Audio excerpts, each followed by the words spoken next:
It is the morning of September 27, 1825, and I am standing at the dawn of a new world. We are in Darlington, England, witnessing the birth of the Stockton and Darlington Railway. Behind me is locomotion number 1, the first steam engine to ever carry passengers on a public line. To the crowds here, this looks like a terrifying, smoke-belching monster from the future. But to a founder, this is the most disruptive piece of hardware ever built by human hands. Before today, the fastest thing on Earth was a horse. That speed limit governed everything. The Stockton and Darlington Railway was built to solve a massive logistical bottleneck.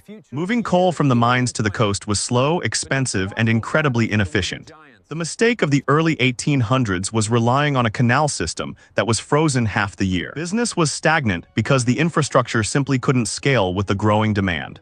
I'm walking toward George Stephenson now, the lead engineer and the Elon Musk of 1825. He didn't just build a machine. He built an entire proprietary ecosystem of tracks and signals. In industrial revolution history, this was the ultimate high-stakes pivot for the coal industry. The air is thick with the smell of coal smoke and the frantic energy of 10,000 spectators. Listen to that steam. It's the sound of a billion-dollar industry being born in a muddy field. They are attaching 38 wagons to the engine right now. Most are filled with coal and flour. But look at the experiment. The world's first passenger coach, essentially a wooden box on wheels. I am stepping inside now. The seats are hard and there is absolutely no suspension to speak of. As a passenger in 1825, you aren't looking for luxury. You are looking for pure, raw speed. The reaction from the public is a mix of absolute awe and genuine, paralyzing terror. Some doctors actually claim that the human body will disintegrate if it travels over 20 miles per hour. But the founders of this railway knew that fear is just a byproduct of true disruption. Suddenly, the whistle screams, a sound that will soon define the entire global economy. We are moving. The first few inches are a violent, metallic jerk that rattles my entire skeleton.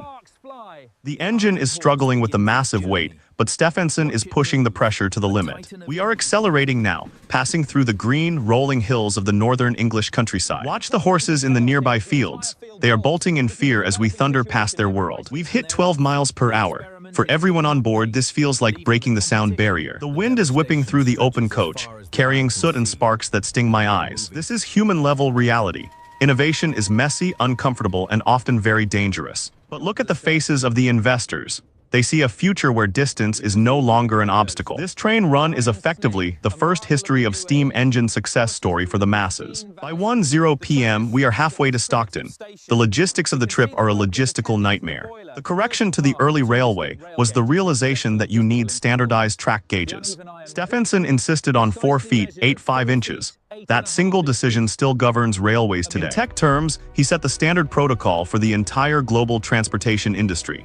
If you don't set the standard early, your competitors will fragment the market and kill your growth. I'm looking out the window now. A man on a horse is trying to race us, but he's losing ground. The horse is reaching its physical limit, but our steam engine is just getting warmed up. This is the moment the organic world lost its monopoly on speed to the mechanical world. The economic implications are staggering.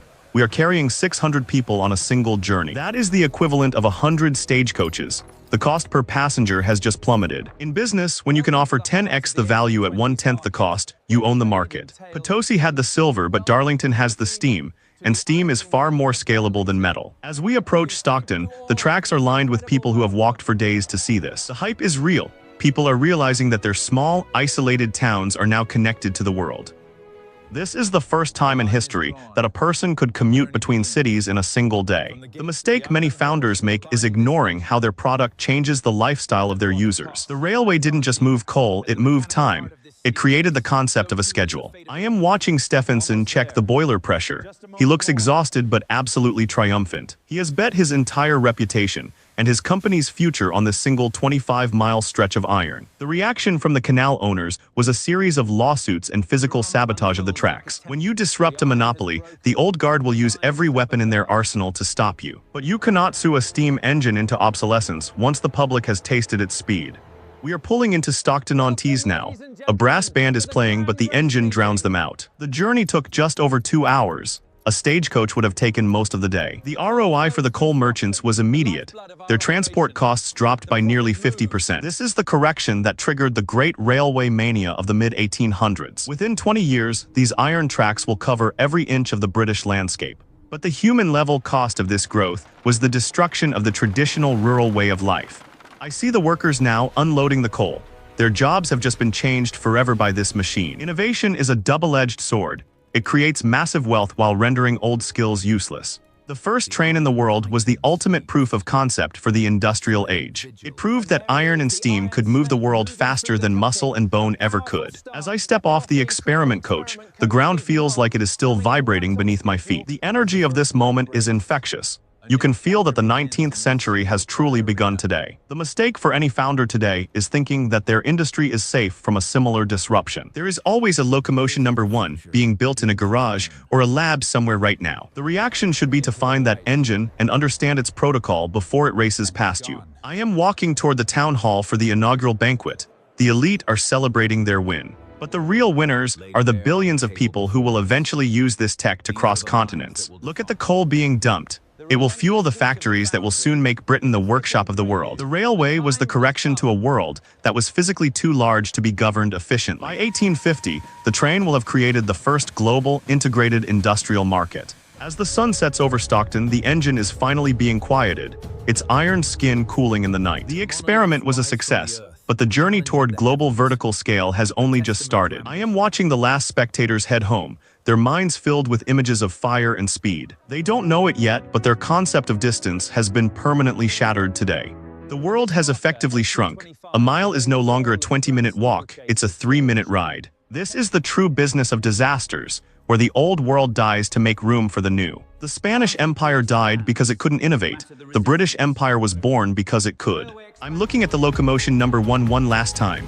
It's covered in soot, oil, and hard-earned glory. It is a humble machine compared to what's coming, but it is the grandfather of every jet and rocket. In business, never underestimate the power of a crude version 1 that solves a real bottleneck. Stephenson didn't wait for perfection. He built what was possible and fixed it while it was running. The correction is always found in the iteration, not in the initial business plan. I am heading back to my own time now, leaving the smoke of 1825 behind in the valley. But I'm taking the lesson of the Stockton and Darlington Railway back with me. Scale isn't just about size. It's about the speed at which you can move value through the system. Every founder is in the transportation business, moving ideas, products, or people from A to B. The faster you can bridge that gap, the more of the market you will inevitably capture. The night is cold, but the legacy of this day is burning bright in the annals of history. Stockton will never be the same, the world will never be the same. Steam has won. The iron rails are the new veins of a global body that is finally waking up to its potential. This is the railway economics masterclass that every entrepreneur needs to study. Don't just build a better horse, build the machine that makes the horse obsolete. I'm Mark, and I've traveled back to show you the moment the future finally arrived on schedule. The 1825 run was the first step in a journey that will eventually take us to the stars. Keep your eyes on the horizon, keep your boiler at pressure, and never stop building. I'll see you in the next Life Then case study as we continue to decode the past for your future.